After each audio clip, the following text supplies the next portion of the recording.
दुख क्यों आता है? भगवद गीता लेसन। नमस्कार दोस्तों, आप सभी का स्वागत है। क्या कभी आपने खुद से पूछा है कि मेरे जीवन में इतना दुख क्यों है? क्यों कभी सब कुछ होते हुए भी मन खाली लगता है? क्यों अच्छे इंसान को भी कठिन समय मिलता है? क्यों कुछ लोग छोटी बात से टूट जाते हैं और कुछ बड़े दुख में भी संभल जाते हैं? अगर ये सवाल आपके मन में आते हैं तो आज का ये वीडियो आपके लिए है। आज हम भगवद गीता की गहरी शिक्षाओं से समझेंगे दुख क्यों आता है और उससे भी जरूरी दुख को समझकर उससे बाहर कैसे निकला जाए, क्योंकि दुख जीवन का अंत नहीं है।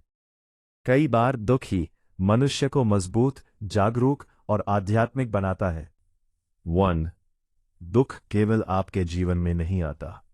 सबसे पहले एक बात समझिए, दुख केवल आपके साथ नहीं है। हर व्यक्ति अपने जीवन में किसी न किसी दुख से गुजरता है। किसी को धन की चिंता है, किसी को परिवार की, किसी को स्वास्थ्य की, किसी को अकेलेपन की, किसी को अपमान का दर्द है, किसी को टूटे रिश्ते का। जो बाहर मुस्कुराते दिखते हैं वे भी अंदर संघर्ष कर सकते हैं। इसलिए अपने दुख को देखकर यह मत सोचिए कि केवल मैं ही परेशान हूं। दुख मनुष्य जीवन का हिस्सा है। 2. अर्जुन भी दुखी हुए थे। भगवद गीता की शुरुआत भी दुख से होती है। अर्जुन युद्ध भूमि में खड़े थे। वे महान योद्धा थे, शक्तिशाली थे, सम्मानित थे। लेकिन जब उन्होंने अपने ही संबंधियों को सामने देखा तो उनका मन टूट गया। उन्होंने कहा, मेरे हाथ कांप रहे हैं, मुख सूख रहा है, मैं खड़ा नहीं रह पा रहा, मन भ्रमित हो गया है। ध्यान दीजिए, शक्तिशाली व्यक्ति भी दुखी हो सकता है। इसलिए दुख कमजोरी नहीं है। 3.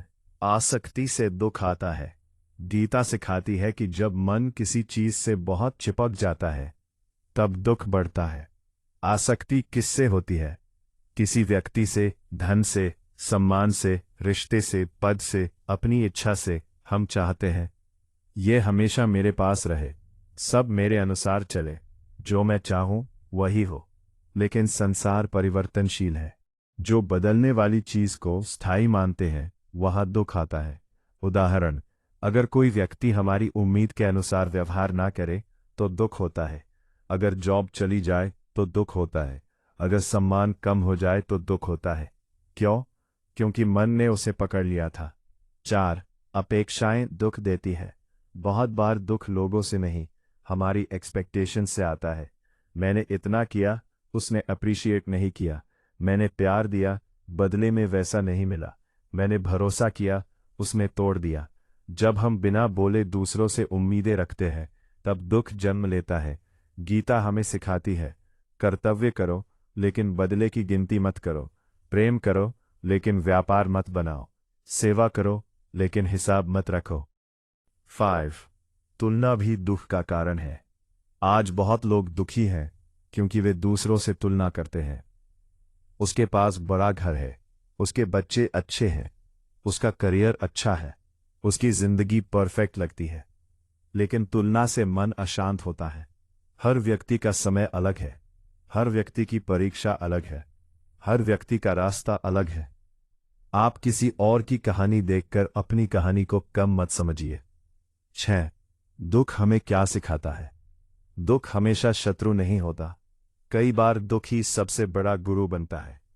दुख सिखाता है कौन सच्चा अपना है, कौन केवल समय का साथी था, क्या जरूरी है, क्या नहीं, हम कितने मजबूत हैं, किसे छोड़ना चाहिए, भगवान को कैसे पुकारना है। कई लोग सुख में भगवान भूल जाते हैं, दुख में ईश्वर को याद करते हैं। दुख मन को भीतर की ओर मोड़ता है। 7. दुख से बाहर कैसे आए? 1. दुख को स्वीकार करें। यह मत कहिए मेरे साथ ही क्यों, पहले मानिए कि यह हुआ है। स्वीकार करने से हीलिंग शुरू होती है। 2. खुद को अकेला मत करें। विश्वास पात्र व्यक्ति से बात करें या भगवान से बात करें। 3. दिनचर्या मत छोड़े, दुख में भी उठिए, नहाइए, काम कीजिए, थोड़ा चलिए, प्रार्थना करें। जब शब्द ना हो तब भी फोल्डेड हैंड्स काफी है। 5. समय पर भरोसा रखें। जो आज भारी लग रहा है वही कुछ समय बाद हल्का होगा। 8 आज से क्या करें? आज से 5 बातें याद रखें। दुख स्थायी नहीं है। हर रात के बाद सुबह आती है। मैं अकेला नहीं हूं। मैं इससे सीखूंगा। भगवान मेरे साथ है। अगर वीडियो अच्छा लगा हो तो लाइक करें और चैनल सब्सक्राइब करें। कल का विषय है डर कैसे खत्म करें। भगवद गीता लेसन।